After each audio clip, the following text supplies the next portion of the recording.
Good morning student.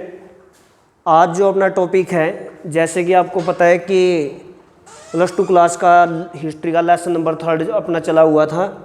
इस lesson का last topic है अपना महाभारत के ऊपर।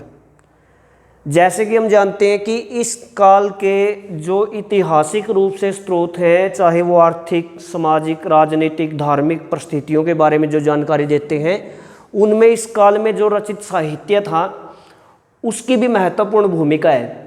और इस काल में जो सबसे महत्वपूर्ण ग्रंथ की रचना हुई, महाकाव्य की रचना हुई, वो है महाभारत। ये इस काल के जिसके लगभग हम अध्ययन कर रहे हैं 600 ईसा पूर्व से लेकर 600 ईस्वी तक का जो अपना इतिहास है, इसके बारे में महाभारत से भी हमें, महाकाव्य से भी काफ़ी महत्वपूर्ण जानकारियाँ प्राप्त होती है।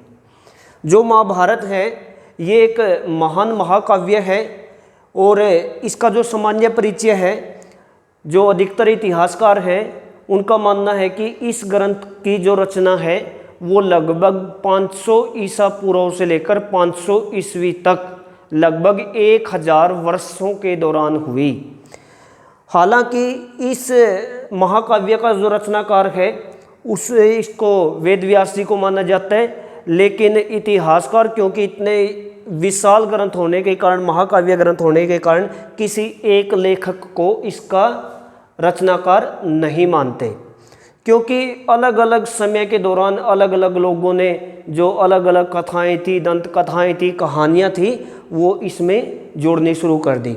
जो महाभारत था इसमें शुरू में 8800 लगभग 8800 श्लोक थे।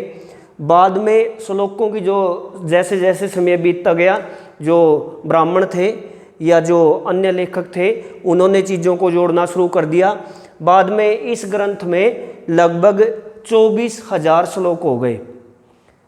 बाद में समय के बीतने के साथ साथ जो श्लोकों की संख्या थी वो लगभग 1 लाख हो गई। शुरू में इसको जय संहिता या जयस के नाम से जाना जाता था। बाद में जैसे इसके श्लोकों की संख्या बढ़ी, इसको भारत के नाम से जाना गया, क्योंकि भारत जो वंश था उसके बारे में ये अधिकतर जानकारी प्रदान करता है। वर्तमान में जो महाभारत है इसके श्लोकों की संख्या 1 लाख है और ये एक विशाल महाकाव्य है जो विचाराधीन काल के बारे में हमें महत्वपूर्ण जानकारियाँ प्रदान करता है। उसके बाद है महाभारत का समालोचनात्मक संस्करण। जो महाभारत है, जैसे कि हम जानते हैं कि महाभारत, हालांकि कहा जाता है कि वेद व्यास जी इसके लेखक थे और रचनाकार थे और गणेश जी के द्वारा इसको लिखा गया था, लेकिन जो इतिहासकार हैं वो मानते हैं कि अलग अलग समय के दौरान इस ग्रंथ की रचना हुई। जैसे जैसे समय बीतता गया लोगों ने इसमें बहुत सारी चीज़ें जोड़ना शुरू कर दी और ये पूरे उपमहाद्वीप में अलग अलग रूपों में दिखाई देता है। बाद में जो महाभारत थी इसको एक संगठित रूप में, एक ऐसे ग्रंथ के रूप में प्रकट करना था जो हर जगह स्वीकार्य हो। तो इसलिए क्योंकि महाभारत अलग अलग भाषाओं में, अलग अलग ग्रंथों में, अलग अलग क्षेत्रों में इसमें विविधता थी। इसको तमिल भाषा में लिखा गया, तेलुगु में लिखा गया, मराठी या मलयालम या फिर बंगाली भाषा में भी लिखा गया। इसके कारण काफ़ी प्रभेद, अलग अलग भेद पाए जाते थे। लेकिन बाद में 1919 में V.S. सूक्तंकर के नेतृत्व में जो Baroi Bhandarkar oriental research institute था, इसके अधीन इसके लेखन का जो कार्य था वो प्रारंभ होता है। लगभग सभी भाषाओं में जो अलग अलग क्षेत्रों में जो महाभारत से रिलेटेड हस्तलिपियाँ थी, जिसको हम पांडुलिपियाँ भी कहते हैं, का अध्ययन किया गया और उनमें सभी में समानता को ढूंढने का प्रयास किया गया। जैसे मैंने आपको बताया कि अलग अलग क्षेत्रों में जो महाभारत के किस्से, कहानियाँ पाई जाती थी, उनमें काफ़ी भेद पाया जाता है।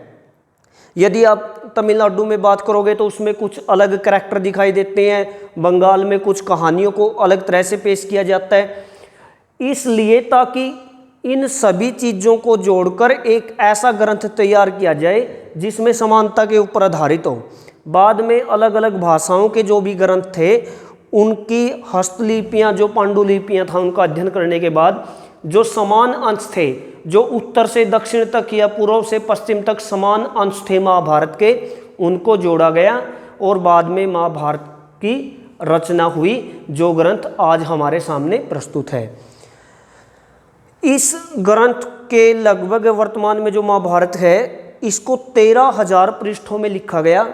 लगभग 47 ईयर्स 47 वर्ष इसके पूरे आलोचनात्मक समालोचनात्मक संस्करण को तैयार करने में लगे, तो ये एक बहुत बड़ी उपलब्धि थी।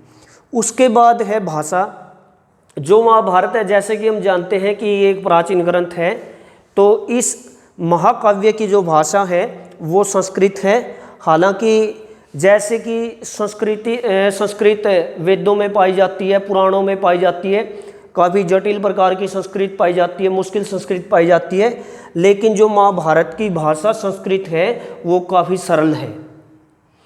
उसके बाद है विषय वस्तु कि जो महाभारत है इस ग्रंथ की विषय वस्तु क्या है। इस ग्रंथ की जो विषय वस्तु है वो दो प्रकार की है, एक है आख्यानात्मक और एक है उपदेशात्मक। अक्सर प्रश्न पूछा जाता है बोर्डी परीक्षाओं में कि महाभारत की विषय वस्तु का वर्णन कीजिए। कई जो बच्चे होते हैं वो पूरी स्टोरी लिखना शुरू कर देते हैं, तो आपको ये याद रखना है कि विषय वस्तु में केवल दो चीज़ें हैं, आख्यानात्मक और उपदेशात्मक। जो आख्यान है इसमें जो अलग अलग कहानियाँ पाई जाती है, स्टोरी पाई जाती है, उनका संग्रह है। जैसे कि मैंने आपको बताया कि जो एकलव्य की कहानी है वो भी यहीं पाई जाती है। बहुत सारी अलग अलग क्षेत्रों में जो विविधताएं पाई जाती है, कहानियाँ हैं, स्टोरियाँ हैं, वो आख्यानात्मक भाग में पाई जाती हैं। उपदेशात्मक भाग में उन घटनाओं से, उन कहानियों से शिक्षा क्या प्राप्त होती है, ये इसका उपदेशात्मक भाग है। और जो महाभारत का सबसे जो विषय वस्तु का सबसे बड़ा उपदेशात्मक भाग है वो भगवत गीता है। जैसे कि युद्ध के दौरान जो घटना हुई कि जो अर्जुन था उसने युद्ध करने से इनकार कर दिया, क्योंकि जो उसके सामने युद्ध लड़ने के लिए योद्धा तैयार थे वो कोई उसके गैर नहीं थे, चचेरे भाई थे, उसके दादा थे, गुरुजन थे, तो उसने युद्ध करने से इनकार कर दिया। बाद में जो भगवान श्री कृष्ण है उसने अर्जुन को कर्म का सिद्धांत दिया कि युद्ध के एक क्षेत्र में व्यक्ति को युद्ध के अंदर कर्म करना चाहिए। एक योद्धा का कर्म क्या होता है, तो जो भगवत गीता है वो इसका उपदेशात्मक आख्यान है। उसके बाद है रचनाकार तथा काल। जैसे कि मैंने आपको बताया कि जो महाभारत है इसके रचनाकार वेद व्यास जी हैं। एक नंबर में पूछा जाता है तो आप लोग वेद व्यास जी ही नाम लिखोगे कि महाभारत के रचनाकार कौन है, वेद व्यास जी, जैसे रामायण के हैं वाल्मीकि जी।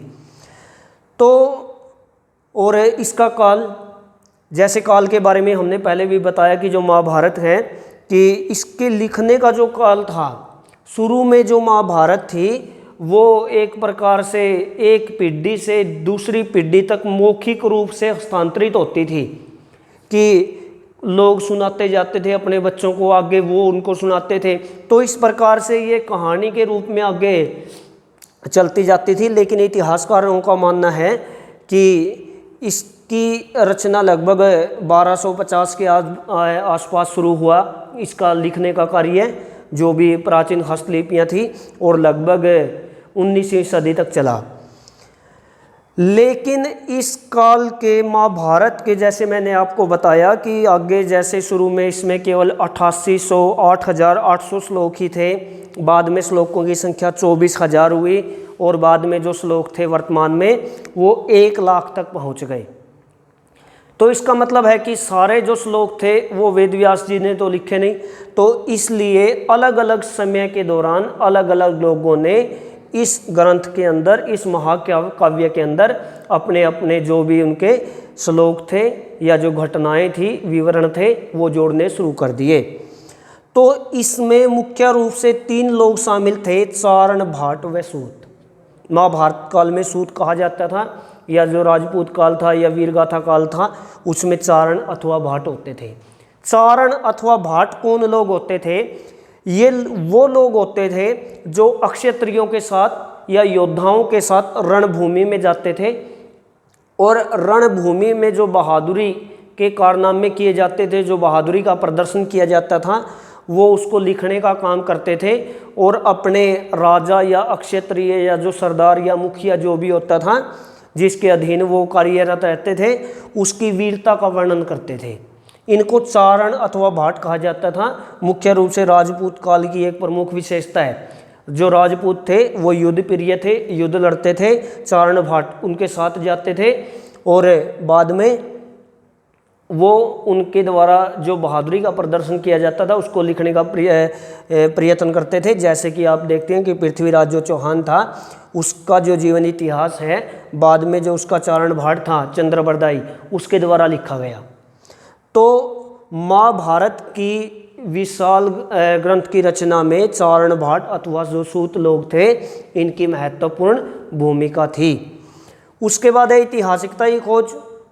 जो महाभारत है, जैसे कि हम जानते हैं कि जो इतिहासकार हैं वो इसको एक महाकाव्य मानते हैं कि महाभारत जो है ये एक महाकाव्य है। जैसे नाटक लिखे जाते हैं, उपन्यास लिखे जाते हैं और ये कोई ऐतिहासिक घटना नहीं है कि ये कुछ लोगों के द्वारा एक पूरा महाकाव्य लिखा गया, अलग अलग करैक्टर थे इसमें वो लिखे गए, ये कोई ऐतिहासिक रूप से घटित नहीं हुआ।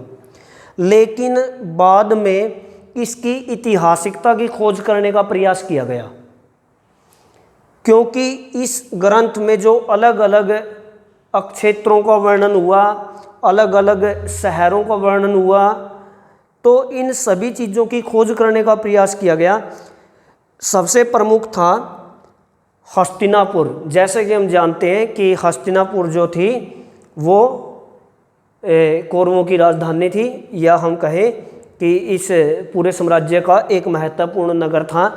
तो 1951-52 में बीबी लाल के द्वारा जो हस्तिनापुर उत्तर प्रदेश में इसकी खोज की गई और इस काल में यहाँ काफ़ी ऐतिहासिक अवशेष पुरातात्विक विदों के द्वारा खोजे गए, जिनसे ये स्पष्ट करने का प्रयास किया गया जो महाभारत था ये केवल एक उपन्यास नहीं बल्कि एक वास्तविक घटना थी। उसके बाद है गतिशीलता। गतिशीलता का, और ये प्रश्न पूछ लिया जाता है कि महाभारत की गतिशीलता का वर्णन कीजिए या इसकी विस्तारशीलता का वर्णन कीजिए। इसमें भी सेम वही चीज़ है कि जो महाभारत है, जैसे कि हमने बोला शुरू में कि महाभारत का जो रचनाकार था वो वेद व्यास था।